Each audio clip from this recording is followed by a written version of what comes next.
JBS presents the Hampton Synagogue's Author Discussion Series with Rabbi Bronstein.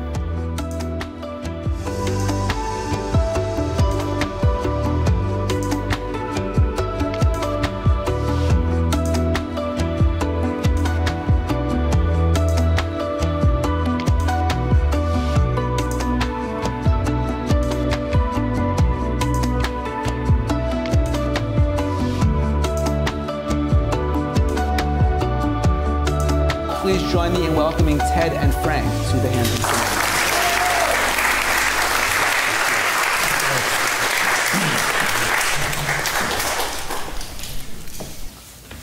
Okay, this is going to be a lot of fun. Very weighty topic, but it's going to be a lot of fun. You know, I like in like Newport, Rhode Island or something, when they refer to the season, it might have to do with balls or coming out. Here, it's author talks is the season. I like that. That's right. That's how it goes. Okay, just first question. Let's get the conversation rolling a little bit. I think generally speaking, we fall into a pattern, and this is more addressed to Frank, and Ted, you could respond afterwards to see to what extent you agree or not, and that'll give us a sense of how this is going to go.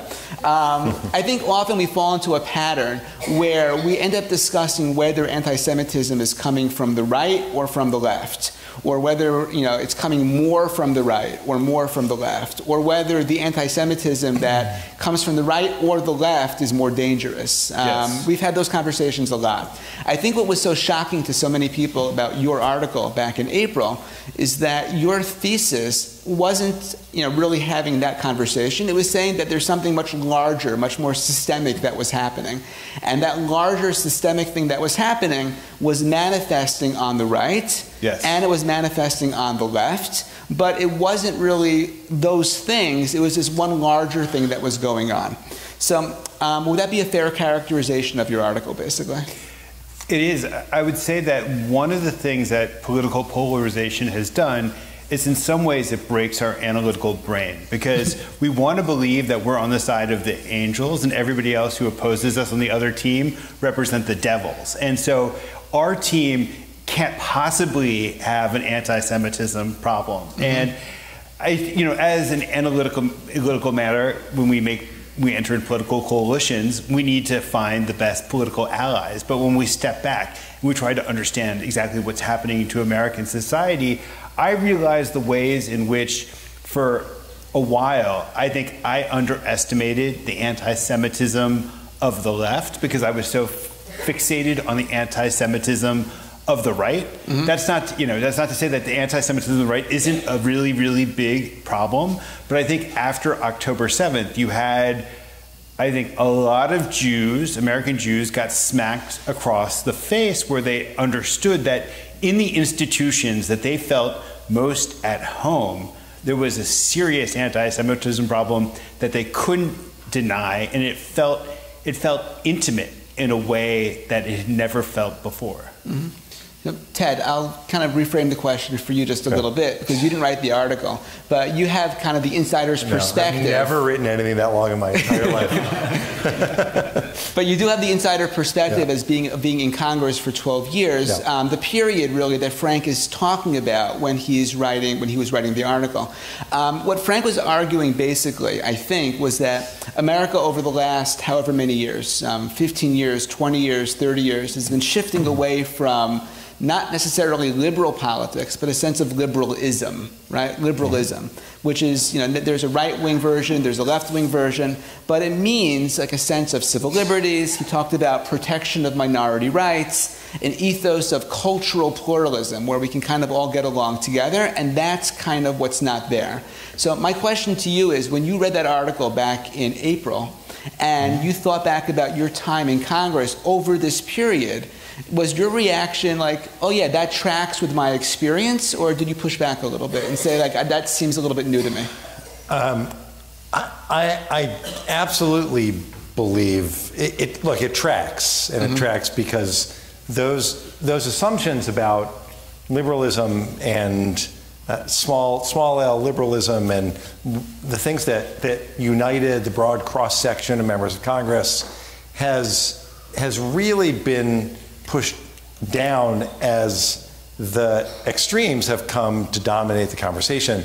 And Frank, I mean, to use your language, in the analysis of angels and devils, I think what we've learned, it started happening slowly, and then after October 7th, we were just really, I think, in many ways blindsided by the fact that there are just more devils out there than we thought, and they're much worse, and they're not holding back, and they're not drawing distinctions as they look at our community, and all of those efforts that we undertook to try to figure out which is worse, the anti-Semitism on the right, the anti-Semitism on the left. At this point, when you see David Duke publicly praising what some of these horrific encampments and the anti-Zionists, the anti-Semites, you realize that the far right and the far left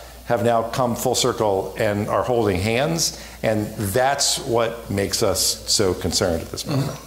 So Frank, maybe just give the audience like the nutshell version of your argument. Like what broke in America over the last 20 or 30 years, such that we see like these alarming trends in our community as anti-Semitism coming from the right and also from the left. Yeah,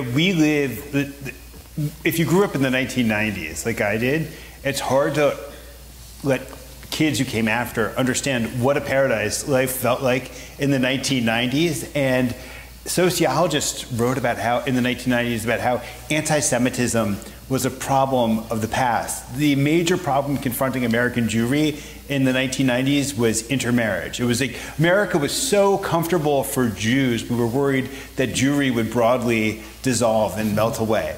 And then September 11th happens, and it ushers in this age of rolling crises. In September 11th, you could see the beginnings of the hints of the ways in which Jews would get blamed for the crisis, because that's what happens. And so you had the theories that Mossad knocked down the Twin Towers, and then that was a bizarre fringe theory. But then you had things that started to go closer to the mainstream, where it was the Jewish neoconservatives were the architects of a wicked American foreign policy based on dual loyalties, where they were leading the country into adventurism abroad. Then you had the financial crisis, and we don't talk about this very often, but polling shows that a lot of Americans blamed Jews for the financial crisis. They saw Bernie Madoff, all of these old tropes about Jews in finance, they came rushing forward. And then, and so on and so forth. Even something like COVID, which I think I was unaware of the way, if you got to look at the dark web or pockets of the internet, you would see how this mysterious virus descended on society, which decided to shut down. And we listened to experts. And people couldn't process something as big and as overwhelming as that. And so what did they do? Somehow within the mental furniture of Western culture, there are all of these ready-made explanations for why things go broken, and they blame the Jews for them. And anti-Semitism it's a conspiracy theory, and so if you look at what Frank's talking about, this is what you saw in Congress, right? You saw the conspiracy theories that in the aftermath of 9/11, you saw the conspiracy theories as they developed around war, and it was always these neocons that are responsible for leading us into war, and you saw those conspiracy theories come at the same time that you saw the additional conspiracy theories develop, and then social media suddenly put all of them out there online all the time. And when you have members of Congress who are spending their time not so much thinking about their congressional districts, but really thinking about how to chase followers, how to get more likes. I mean, you would be amazed at the number of my former colleagues who sat through congressional hearings watching just to see how many people were liking their posts on Instagram and that were on happening Twitter. during that hearing. What a sorry indictment of American democracy. Yeah, sorry to break that to you. But so then you fast forward, and all of a sudden, it's COVID, and people are trying to make sense of what's happening. There are a million conspiracy theories all over the place on social media, and in Congress, it winds up there as well. So you have those on the left who have trafficked in some of the classic anti-Semitic tropes about Jews and money and Jews and power, and we saw this when Congresswoman Omar went on her very famous outburst about it being all about the Benjamins.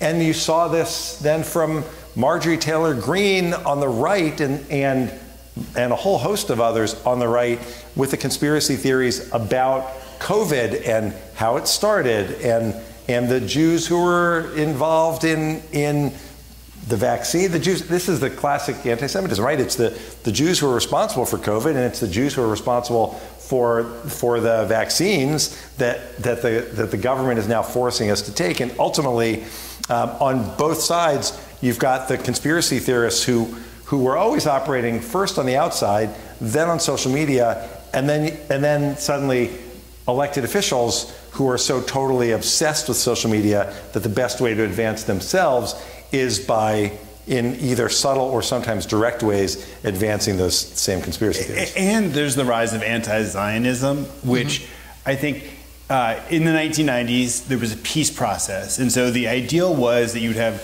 Palestinians and Jews that would find a way to coexist in the area between the river and the sea, right? And then you have the breakdown of those processes. You have the Durban Conference, and you have the boycott, divestment, and sanctions movement take off. And what that movement aimed to do was to turn Israel into a pariah. And not just Israel, but Israeli academics and Israeli cultural groups. And so it was a broad movement to say that these Jews are people who are toxic, so toxic you can't even be in the same seminar room with them. And at the same time that's happening within the academy, this idea of settler colonialism and the obsession with settler colonial states starts to take hold and become something like the conventional wisdom. And maybe all of these theories, you could find some sort of respectable, rarefied way of thinking about them. But in practical matters, what they were doing was they were saying that the state of Israel is the most evil entity in the world, that people affiliated and who supported it are therefore collaborators with evil or actually evil themselves, which was a way of basically turning normal Jews into some of the worst villains in the world. Can I, last thing, just bring this full circle? No, for sure. I'm just going to say that the anti-Zionism piece, sort of where the state of Israel and Zionism fits into that, I want to pull that out a little bit because we're going to talk about that more specifically in a little bit. Okay. Yeah. So if you, well, okay, I'll wait to talk about that. But if you which is very hard for me to wait, but if you, we'll get there.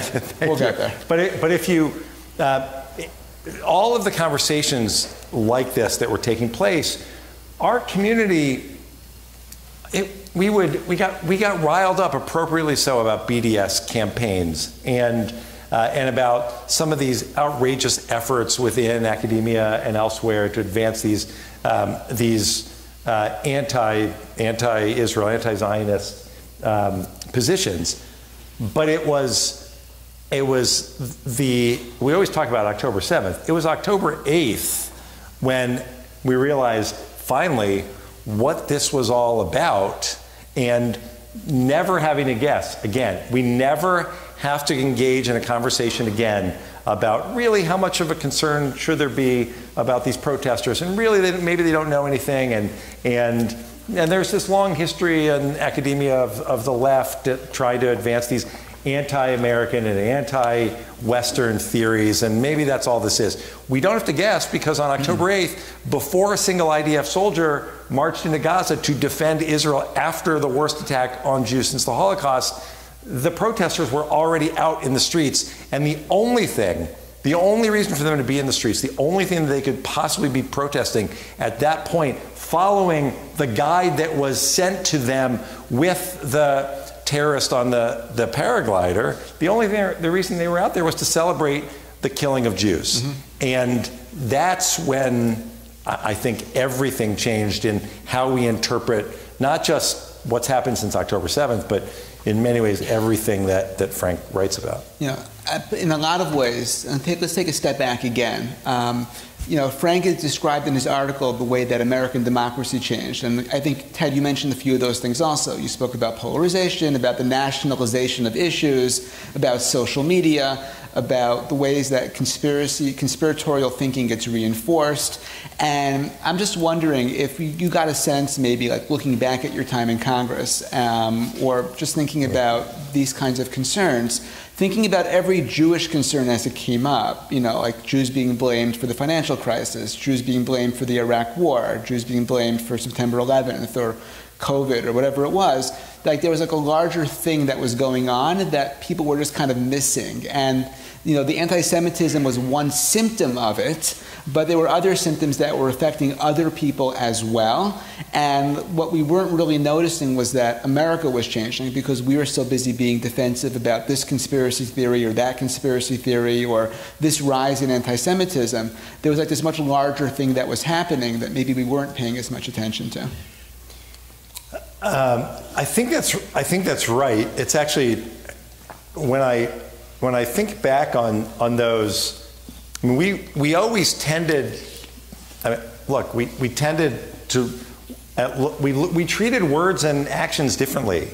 And yes, probably we didn't take the words seriously enough, but when we started the Anti-Semitism Task Force, it was in response not to any of those. It was in response to the anti-Semitism, the violent anti-Semitism in Europe, where people were being killed, and we did. I remember we did an event with ambassadors from most of the Western European countries, just to show our support and solidarity, because we couldn't imagine something this terrible happening. And we talked about anti-Semitism on the left, anti-Semitism on the right. There's also the anti-Semitism of radical Islam. And that we understood, right? We spent a long time thinking about those challenges because it was violent and we could see it, and it was painful for us to observe.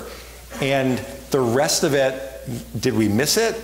Yeah, I think, yes, but that was true through each of those conspiracy theories, right up to when I was still at the end of my term in Congress. I chaired the ethics committee. I spent a week of my life leading the effort to kick Marjorie Taylor Greene off of her committees because of a whole series of anti-Semitic things that she had done. But even there, we did it, and she wasn't apologetic, and it was outrageous. But still, there was a bit of like, Jewish space lasers, ha ha ha. This is crazy. These words, these crazy things people say are just insane. Well, what we've finally, I think, come to all appreciate is that they're insane, but they represent a very dangerous thread that we've seen develop that we never really focused enough on in trying to anticipate where it could lead. So one of the things that I didn't do a good enough job of recapitulating in my thesis of my article, you were pushing me here, but we're in a democratic crisis. We're in a crisis of small L liberalism, and that's what this country has undergone over the course of this century. And I think part of the reason why it's so hard to imagine that anti-Semitism of the right or left could take hold in a meaningful sort of way is because Jews believe very deeply in American exceptionalism. We believe this is the Golden Medina. We believe that things that happened in Europe couldn't possibly be repeated here. I'm not talking about the Holocaust, but I'm talking about ideas that there are good Jews and bad Jews, or that there could be pogroms or everyday anti-Semitism. It was utterly unimaginable for us in particular as a people because we believed so deeply in the American project.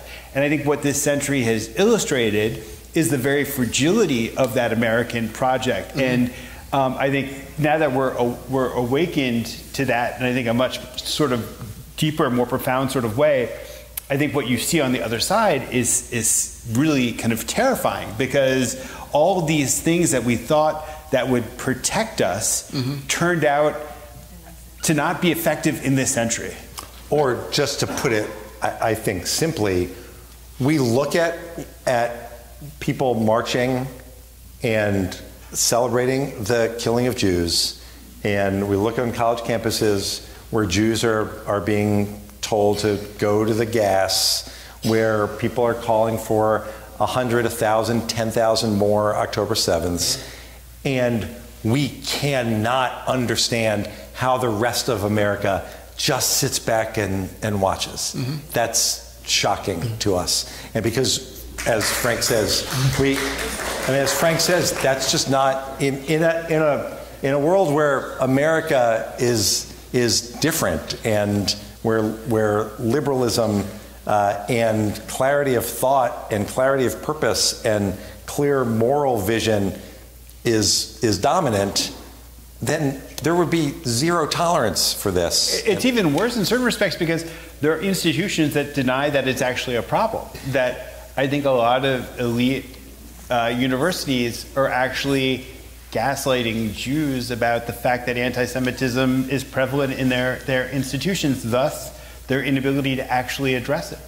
Right, because I know we're getting to anti-Zionism. No, this is good. I don't want to get ahead of you, but when your university says mm-hmm. that no, we don't, there's not a problem with anti-Semitism here. Yeah, we have a lot of people on our campus who are anti-Zionist because they feel strong. They have strong feelings about the need to stand up for the oppressed and the settler colonialist enterprise that is Israel, that is actively committing genocide in Gaza, is just further to their worldview.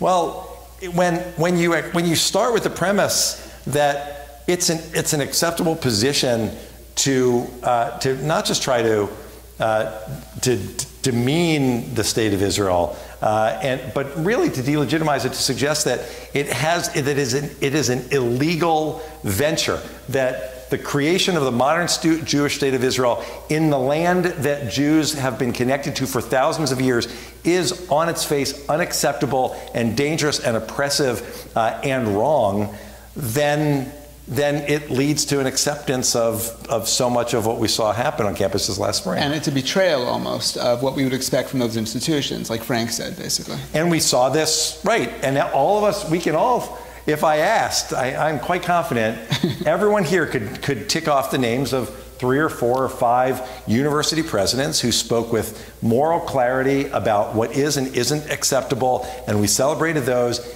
And then the very long list of schools that equivocated, that couldn't speak powerfully, or that were silent altogether. Good. Okay, I'm glad the conversation got here, because we're focusing now on sort of America's crisis of liberalism, right? Again, not left-wing politics, but liberalism in general. The idea that America works better when different groups work towards common ends, as opposed to using democracy to work against each other, right? Mm-hmm. Not me versus you, plus some, as opposed to zero sum. And this becomes an issue, I think, in terms of what the Jewish community is supposed to do now, because we find ourselves very much in a defensive posture, number one. Number two, over the last period of time where American Jews worked towards that liberal ideal and also became avatars of it in a very, very strong sense, the way that Frank described in his article, the Jews reached those pinnacles of politics, of entertainment, of culture by advocating for those liberal values, which they came to represent and embody. The Jewish community achieved a certain level of power and influence. We've been successful in all sorts of different ways. And ironically now, it's causing some angst when it comes to using that power. because using that power is essentially illiberal, or it could be seen as illiberal. So for example, right, I mentioned a few minutes ago that Wesley Bell is going to be speaking at the Hampton Synagogue, right, on Sunday morning after having defeated Cory Bush in a Democratic primary. It's not a secret that Wesley Bell had a lot of help in that primary race from the Jewish community or the pro-Israel community nationally through AIPAC's Super PAC and through other groups like that. Right? That's an example of the American Jewish community taking sides and fighting back to defend itself. Yet, on the other hand, that very action, to a certain degree, could be interpreted, is being interpreted in some circles, as a weakening of American democracy. It's big money from all sorts of shadowy donors from across the country influencing local races. And this comes up time and time again, where if the Jewish community wants to use the power that it's accrued over the years to defend the Jewish community, to a certain extent, one could argue that they're falling into the same trap that Frank outlined in the article. They're making America essentially less liberal and essentially making America less safe for Jews because it becomes more of an us versus them kind of environment. I'm just curious about both of your reactions to that. So I would argue that advocacy and groups advocating is totally consistent with the constitutional framework of this country, and I think there's a lot of hysteria that actually proves the point about the prevalence of anti-Semitism, where Jewish money is described in this sort of way, and just because an action provokes that sort of reaction doesn't mean that it's evil or bad or should be strategically rebuked.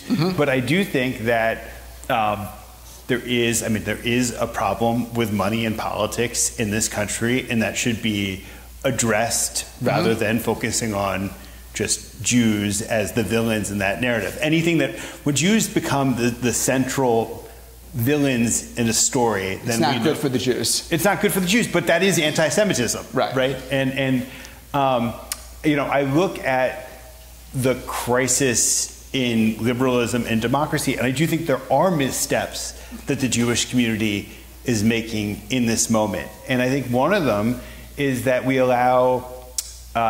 need to be vigilant, and anxiety is a totally understandable and acceptable and natural reaction in the face of what we're witnessing. But if you're guided by anxiety, then almost definitionally, you're not thinking strategically about how to navigate your way through the world. And I think that there's a danger that Jews begin seeing enemies everywhere, and that they begin overstating the enemies in their midst. I'll give you an example. So I think that a lot of people approached this Democratic convention with a sense of serious trepidation, that there were going to be these protests that were going to be the worst thing since 1968, but the Jews were going to be the center of the story. There were going to be Palestinians who would speak from the dais, and they would say all these horrible things about Israel, and they'd get cheered by this crowd. And I think the opposite ended up being true, that the Democratic Party, whatever its many faults, they actually were one of the few institutions that stood up to the protesters and said, you're not actually on our team because you've been working against us, therefore we're not going to give your representatives space in the program. And when John and Rachel Goldberg-Polman spoke so beautifully to the nation, what did the crowd do?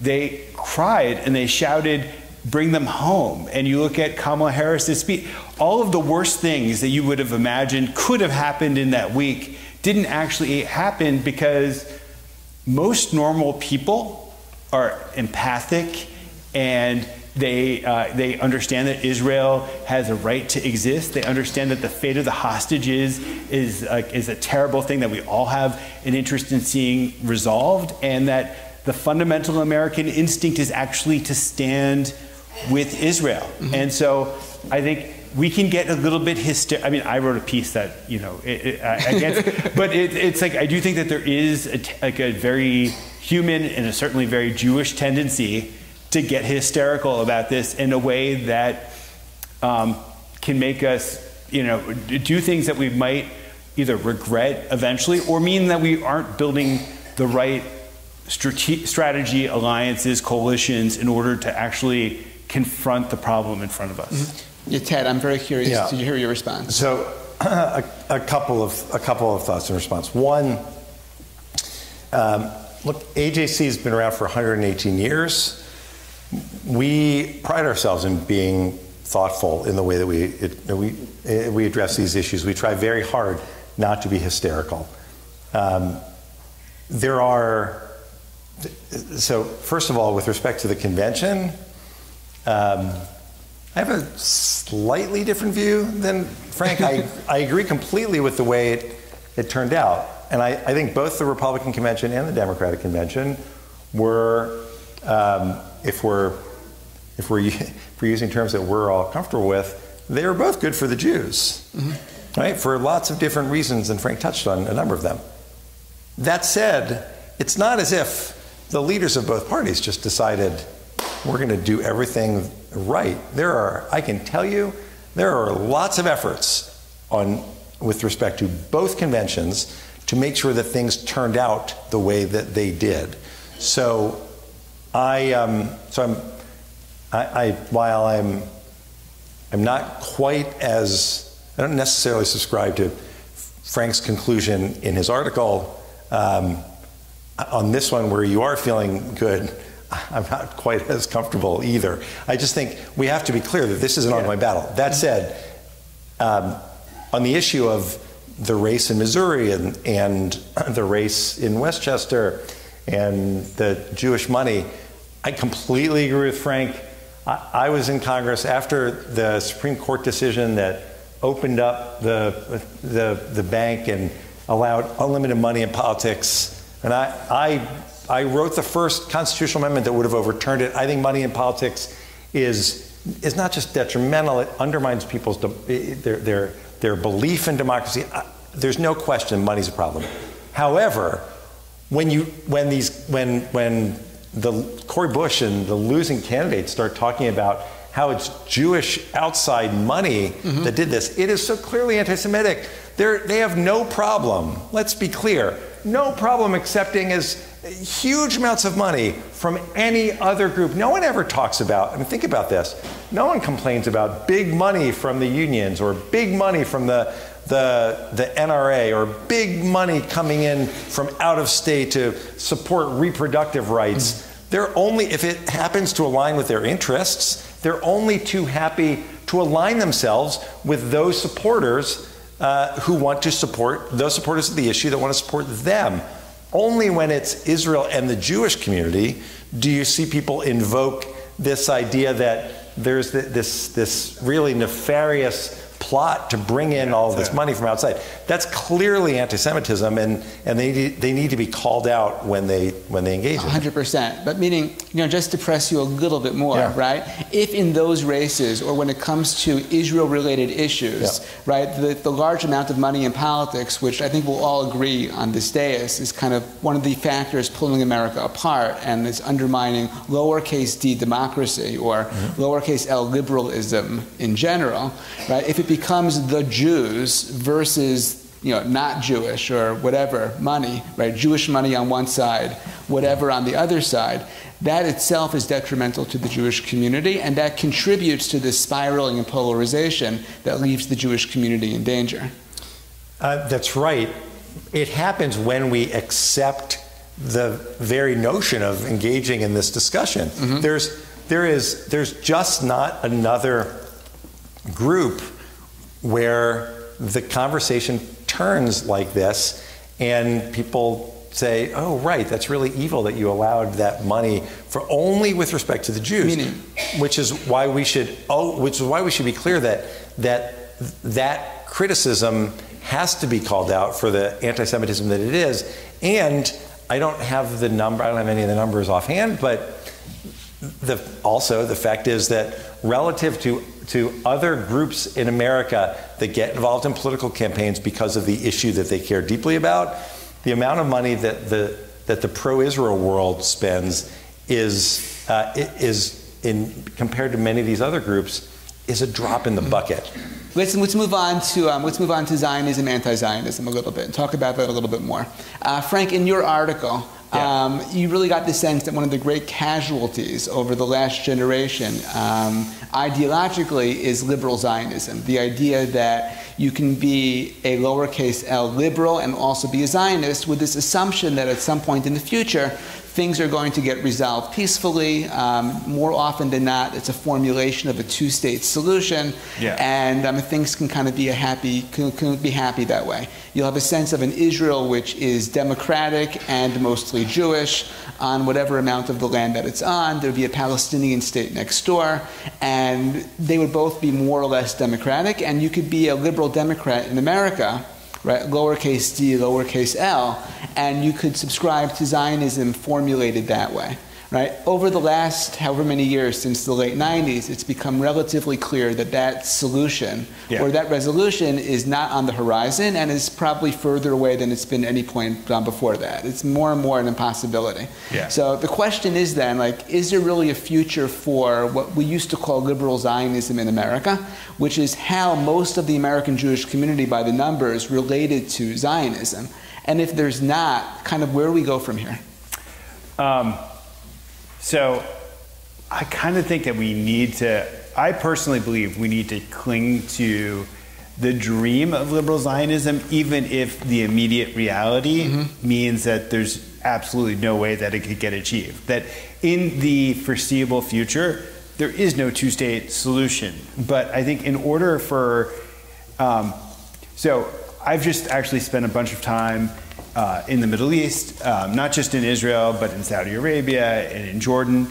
And I'm deviating a little bit from the subject, but one of the most incredible things to me about this war is that there's not a single Arab state that has broken relations with Israel over the course of this war. And there is this possibility that Saudi Arabia, the home of Mecca, Medina, the most important Muslim state in the world, it's about to normalize relations. It's not about to. It could normalize relations with Israel. And if Israel were to agree to if that normalization deal happened at a moment when Israel has become a pariah in large parts of New York City and on college campuses and in Western Europe, it would be welcomed into the arms of the Muslim world, because Indonesia, Nigeria, like a whole bunch of countries would follow and recognize Israel. And all that it takes for it to happen really is for the Israeli government to say, yeah, we accept the idea that there's going to be a Palestinian state. It doesn't necessarily mean that there's a process that would make it happen immediately, because I don't think that that's necessarily the Saudi price. And there are all these Arab countries that have signed up and said, we want to rebuild Gaza, or we're willing to rebuild Gaza. They don't want to rebuild Gaza. Nobody wants to rebuild Gaza. But Saudi Arabia is willing to foot the bill for it. The Emiratis are willing to supply troops to secure it, et cetera, et cetera. I just think that, for me, part of keeping the Zionist dream alive is imagining a possibility where there could be an end at some point, in some point of time, to kind of endless crisis, endless, and that may not be possible in our lifetimes if we're realistic about it. But if we just kind of consign ourselves to endless war, that's the prospect of endless war.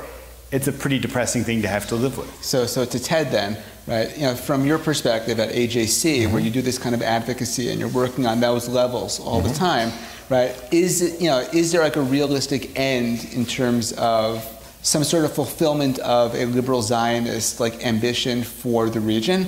And if there's not, then what do you tell your constituents, or what do you tell American Jews, or what do you tell American not Jews who are looking at the region, saying, you're talking about this peaceful resolution at some point, obviously that's a fantasy, and where do you go from there? Well, first of all, I think I agree with Frank. The opportunity to determine whether or not that is real or a fantasy is it's steps away. And it doesn't start with two-state solution. It starts with the transformation that's occurred already because of the Abraham Accords that we've sort of lost sight of because of the conflict in Gaza, except that in April, yes, we saw exactly what it looks like from a security standpoint when the Gulf state, when our allies in the Gulf and Jordan and Egypt stood with Israel and the United States in the face of this Iranian attack. We can see the same thing, not just on the security side, but on the economic side and the people-to-people side, and we're all familiar with the Israelis constantly traveling to Dubai, and I mean, as the organization with the Jewish organization with the only full-time office in the Arab world, I mean, in our office in Abu Dhabi, we're talking regularly to the Gulf states. We're engaged with the Saudis. We're talking to everyone about what that would look like when Saudi normalizes relations with Israel. It's why we have the Center for New Middle East to help create more programs, both diplomacy, one-on-one diplomacy, opportunities for young leaders from across the Gulf and ultimately Saudi Arabia to engage with Israelis and with Americans, more business-to-business contacts. I mean, all of that is to envision a region in which Israel is embraced, which changes the perception not just in the region and not even just in the United States, but around the world. Because when you have a fully integrated Israel in the Middle East, then suddenly the Europeans, where there are so many of the challenges we've been discussing, suddenly the Europeans are looking at not just the bilateral relationship between France and Israel, but for example, the relationship between France and the Middle East that includes the Arab world and Israel all working together.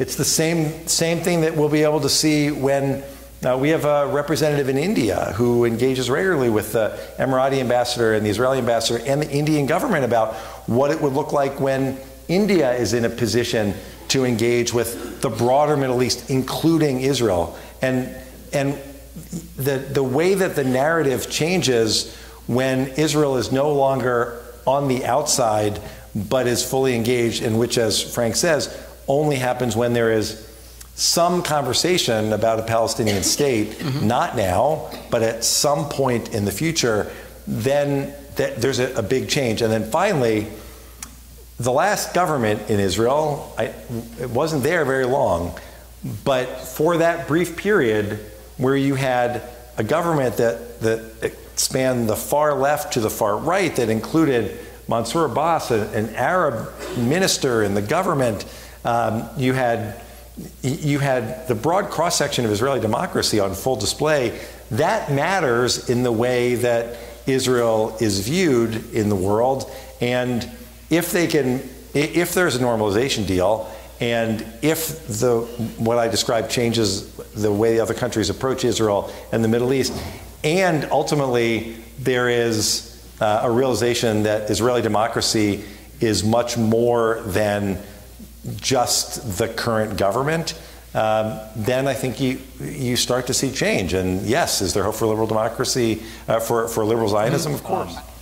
As an intellectual matter, I agree with what you said, but I also I think about the hole that Israel is in terms of large chunks of American political opinion, and how can Israel get out of it? Because if the goal of the BDS movement was to delegitimize the state of Israel, you have to say, well, mission accomplished. And Israel doesn't do a whole lot sometimes to help itself in the way that.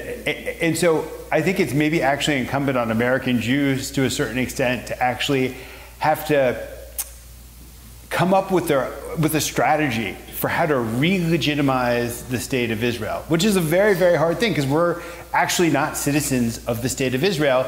And in fact, it would be unfair it's unfair, it's anti-Semitic, it's hateful to basically say whatever the sins of the government are, we're going to pin them on American Jews. You know, when China commits genocide, people don't go protesting Chinese restaurants. And that's what's happened. That's what's happened here. That is anti-Semitism. But how do we, as American Jews, help Israel. And so one analogy I've thought about is the Cultural Cold War. So in the late 1940s, communists were about to take over possibly Italy and France. And the United States and the CIA in particular said, all right, we need to come up with a strategy for preventing that from happening. And so what did we do? We didn't just sit and hector the socialists who were sympathetic to the communists. We found a way to kind of separate the socialists from the communists. And so I look at my convoluted analogy. I look at a lot of these protests. There are hardcore people who are definitely pro-Hamas and who hate Israel with a passion and we can't reason with those people. There's no way we can ever separate. But there are a lot of people, a lot of kids on campuses who consume social media who are getting dragged into a vortex of anti-Semitism and anti-Zionism without actually knowing what the hell they're talking about. It's the fashionable thing to do. It's what their professors have told them to believe in some instances. How do we, as a community, find a way to speak to those people and say, get out of this hateful mess? There's actually a whole lot in Israeli culture that you would find incredibly appealing. That's what we did in the Cultural Cold War. We took jazz, we took fancy journals, literary journals. We found a way to make the idea of Western liberalism sexy and attractive to these sorts of people, where they could find something to latch onto. I always thought about Israeli food. It was like so bizarre to me that during this last decade, when people were hating on Israel so much, they were actually loving Israeli food. And that to me felt like a toehold. Why can't we build on that? There's so much that we all know that's incredibly attractive and appealing about the Israeli people, about Israeli culture. This can't just be about the Israeli government and the Israeli state all the time. We need to find a way to essentially sell the best of Israel. We need to come up with a long-term strategy for re-legitimizing this place that we love, so that it doesn't become, the equivalent of, it's not talked about like North Korea in American culture. Right. Or even if not North Korea, but maybe as a wedge issue, right? That's one part of the polarization that's tearing America itself apart. Yeah. Yeah. But I agree. Look, that's what, for a long time, that's what we were doing that's what Israeli tech did for us. That's what Startup Nation did. At college campuses still, where kids are participating in competitions and working with Israelis and understanding the contributions that Israel has made to the tech scene, and then add to that Tel Aviv as, leave aside everything else, just one of the coolest cities in the world to visit. And yes, we have to do all of that, and we have to do it better, and we have to do it in ways that aren't just advanced by our community. I mean, there is a limit to how far anything that American Jewish Committee or any other Jewish organization can do to win this on our own. We need the broader community. We need non-Jews to engage in this. Since October 7th, there have been significant strides in accomplishing this, and we've seen this on social media. We've seen this in impressions on social media. Mm-hmm. It doesn't happen in a few months. I think this effort to re-legitimize is already underway, but I also think that even as you're doing that, it is important to hear from Israeli politicians too. And we used to bring members of the Knesset to Washington, progressive members of the Knesset, to meet with progressive members of the House. Yeah. And almost every time the meeting would end, and one of my colleagues would come up to me and say, wow, I think that person's more liberal than I am. Like, who knew? Mm-hmm. It's shocking. Like, there is something to celebrate about Israeli democracy too. But what I want to avoid is this idea, I want to push back on this idea of Israel as wedge issue. It is true that on the far left, it is absolutely true that on the far left, on the Democratic Socialists of America left, that it is no longer sufficient to just be critical of Israel. You have to flat out hate Israel, and it's awful, and we need to beat those candidates and those elected officials. It's true. But the universe of of people in politics and certainly outside of politics who don't know anything. It's not about re-legitimizing. I mean, they come into this with this blank slate, so they see what's happening on social media, they guess that that's right, and then they hear Rachel and John speak at the Democratic Convention, 20,000 people. One way to look at it, as you mentioned earlier, Frank, is that it just shows that ultimately people are decent and they understand. The other way is that they just never really understood. The people marching, we've all seen these videos, the people marching when they're asked, well, from the river to the sea, well, what river and what sea? They have no idea. The number of people who do this because they think it's fashionable, so many of them are the ones that aren't that hard to get back when given opportunities to understand what's happening, like Rachel and John gave them when they humanized the current situation. They're two separate questions, and I think we're in agreement. There's the question of America out there in the biggest possible sort of way, and then there are elite institutions, which are a different, separate problem and very, very troubling. And so we can find reasons for optimism in one place, and if you spend too much time staring at Columbia University, you're going to walk away a Jabotinskyite in the end. It's like there's... The question is this: what are the steps, and you were talking a little bit around this, but what are some specific steps that the American Jewish community can take to, let's say, lower the temperature in America, right? To kind of rebuild some of those American democratic values or ideals that strengthen American democracy writ large, but also by doing that, right, kind of make the playing field a little bit safer for the American Jewish community, closer to the way that it was in the golden age that Frank described. Or maybe you can say that it's not the responsibility of a vulnerable minority in America, like the American Jewish community, right? It's not on us to fix democracy, even though we were the ones that really played a key role in building it up to what it was in the first place. And we're just going to play defensive until the rest of you figure it out, right? Yeah. What do we do as a community now? So, three things. Number one, as a vulnerable minority, we have a responsibility to make the point, to help people understand that that when anti-Semitism exists in a community or in the country, it's never just the Jews who are at risk, and that ultimately it suggests that there is something much greater at stake, that there's a bigger problem that we have to face. History has shown that. Frank's written about this. That ultimately, when anti-Semitism is allowed to grow, or as you posit, when Jews, as you point out, when Jews are forced to flee, what that means to the country. But when anti-Semitism is allowed to grow, everyone is at risk, because liberalism is at risk, democratic ideals are at risk, and we have a responsibility to make sure people know that. Number two, a lot of us were really frustrated after October 7th because so many of the groups that we work with politically, our interfaith partners, our intergroup partners, we were hoping, given the relationships that we've developed, that they would be there for us. And in so many instances, we were disappointed, sorely disappointed, because they weren't.